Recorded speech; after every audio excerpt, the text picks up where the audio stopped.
de nos ajudarem na área da saúde.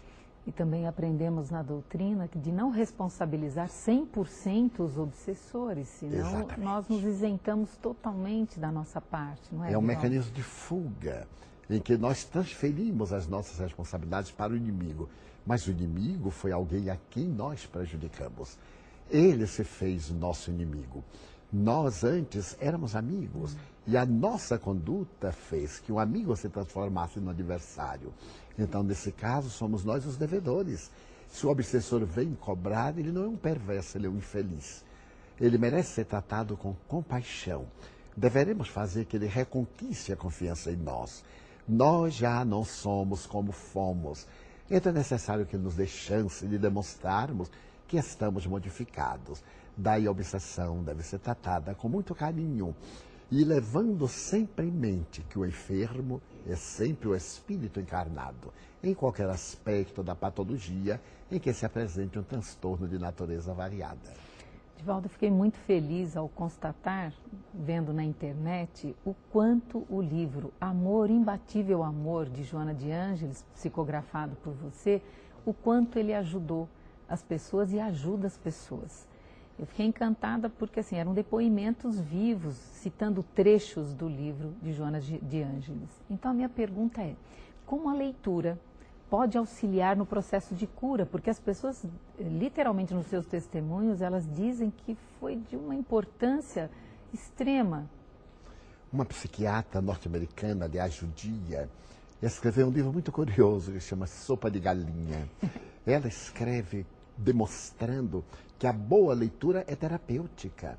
Narrar casos edificantes produz a saúde no indivíduo quando lê esses casos, porque provoca uma reação em todo o seu metabolismo orgânico e no seu equilíbrio de natureza psicológica, fazendo que as neurocomunicações se equilibrem, porque essas notícias dão paz. A boa leitura proporciona exatamente essa paz. Ela tem o caráter de fazer que nós enxerguemos ângulos da vida para os quais nós não tínhamos dado a necessária atenção. E principalmente no aspecto do amor, além do erotismo que barateou o amor e que é mais uma sensação do que a emoção do sentimento sublime, naturalmente o indivíduo passa a ter um ideal de beleza, um encantamento e muda a sua estrutura. Ao mudar a estrutura do pensamento, a psique vai influenciar no perispírito o campo modelador que vai criar no organismo as condições próprias para a instalação da saúde. Aliás, essa era a minha próxima pergunta. Todo esse tema que estamos trazendo, como ele atua, como fica o perispírito quando a pessoa tem a síndrome do pânico e depois quando ela se cura da síndrome do pânico? Qual é o reflexo no perispírito? Durante Divaldo? o período da agressividade, dos sustos da síndrome do pânico, o perispírito está como que encharcado de energias perturbadoras. Está com vibrações deletérias, que são aquelas heranças anteriores e são também os fatores do temor, da inquietação, da incerteza, da falta de crença, da ausência de esperança. À medida que o indivíduo vai adquirindo leitura, vai fazer a psicoterapia com seu especialista, vai tendo um contato com o ideal, vai mudando o campo vibratório. E as manifestações entre o perispírito e o corpo fazem-se muito mais sutis, diminuindo as cargas que perturbam através das energias destrutivas e passa agora a captar através do espírito que anela as energias superiores. Então estabelece-se uma fluidez entre o psiquismo divino que é absorvido através da glândula pineal, levado ao perispírito que está em todo o nosso aparelho sanguíneo, na corrente circulatória e, por efeito, nas manifestações orgânicas. Dependendo, portanto, da mente do indivíduo. Daí, evitai as más palavras, diz Paulo aos Romanos. Procurai dizer somente do que está cheio o coração, propõe Jesus, as palavras edificantes, as ideias nobres. Em linhas bem gerais, para aqueles que não conhecem, o que é perispírito? Perispírito é este corpo intermediário. Allan Kardec demonstrou, utilizando-se de um fruto, um pêssego, por exemplo, a semente, a polpa e a casca. Então a criatura humana seria mais ou menos isto. A semente é o espírito. Esse espírito tem um envoltório semimaterial, que seria aquela polpa. Portanto, e fora tem a casca. Allan Kardec utilizou-se da imagem do perisperma, dessa matéria que envolve a semente, para dizer que nós temos este modelo organizador biológico, conforme chamamos para psicólogos, demonstrando que a forma é o resultado da forma. O perispírito é o campo semimaterial, energia-matéria, que faz a forma, o que nós somos. Quando nós mentalmente temos uma conduta perturbadora, desarticulamos este campo de vibrações e geramos os distúrbios orgânicos. Nascemos com deficiências congênitas, trazemos problemas no comportamento, trazemos aberrações orgânicas de acordo com as experiências das vidas passadas. Divaldo, ainda em função do livro que, uma vez que eu li, que ajudou tantas pessoas, Amor Imbatível Amor, eu fui buscar. E aí a veneranda Joana de Ângeles nos diz que a síndrome do pânico ela não pode ser levada em conta apenas uma causa. Ela diz, quando se trata dessa síndrome, várias causas precisam ser levadas em conta. Quais seriam essas causas, Divaldo? Porque invariavelmente nós dizemos assim, foram conflitos da infância. Isso. Mas não apenas conflitos da infância. Estes conflitos da infância já são resultado da nossa falta de mérito. Existem também aqueles da nossa insegurança, do meio ambiente o meio sociológico, dos desafios de natureza econômica, dos relacionamentos da afetividade, do humor que nós cultivamos.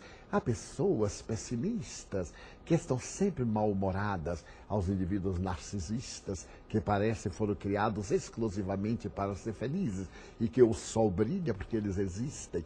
Então nós temos estes outros conflitos que fazem parte de todo um conjunto de síndromes variadas que depois que da Costa classificou, deu lugar à síndrome do pânico. E Divaldo, qual é a importância do apoio familiar e do apoio de amigos? Porque muitos familiares dizem assim, medo do quê? Isso é outra coisa, isso é fricote seu, isso é uma... Eles desvalorizam, desqualificam, mesmo quando o diagnóstico médico e a pessoa se sente tão fragilizada no momento do auge da sua dificuldade. Qual é a importância do apoio familiar e de amigos nos casos da síndrome de pânico? Essencial. 90% dos pacientes que me procuram dizem, eu sei racionalmente que é ilógico o pavor que eu sinto. Há poucos dias eu atendi uma senhora em Salvador e ela me dizia, Divaldo, é irracional, absolutamente irracional. Eu sei que a porta está encostada, mas eu tenho a impressão que ela não vai abrir nunca. Então, quando eu tenho surto, eu cheguei a pegar uma cadeira e arrebentei o vidro da porta para poder sair do desespero, quando apenas podia abrir a porta. É que o fantasma interior tem a dimensão do que sofre o paciente. Nunca podemos desconsiderar o conflito do indivíduo. Muitas vezes, quando vemos uma pessoa com uma problemática psicológica, achamos que ela está exagerando. Mesmo os médicos, quando chega um paciente na emergência, eu tenho lido coisas muito curiosas de médicos que atendem emergência, eles não dão importância, porque acham que aquilo é secundário, quando é um problema muito grave, porque leva a um auge que o indivíduo perde completamente a lucidez, torna-se agressivo e autodestrutivo. Então a família deve dar o apoio, não é mimar o paciente, dialogar, dizer que tem a ideia daquilo que ele está passando, mas que ele pode contribuir para melhorar, que ele procure desviar a mente daquele problema no momento, que se lembre de Deus. Os amigos poderão tratá-lo como sendo alguém que está com um problema, mas não é uma pessoa problema, para poder evitar, porque o paciente do pânico e o paciente da depressão normalmente é repetitivo. Sim. Ele narra aquilo a exaustão. Verdade. E para quem não experimenta, se torna cansativo. Mas onde está a tolerância? Ele tem uma necessidade dessa catarse. Até o momento em que o inconsciente se libera de conflitos ocultos que nem ele sabe, pelo ato de estar dialogando. E a nossa postura é terapêutica, fraternal, é de encorajamento. E muitas vezes nós, os espíritos, os religiosos em geral, podemos dizer ao paciente, pois não, você já se queixou o suficiente, está sofrendo muito. Vamos orar, os dois. Vamos fazer uma prece, vamos recorrer à fonte divina, vamos pedir a proteção dos santos ou dos bons espíritos.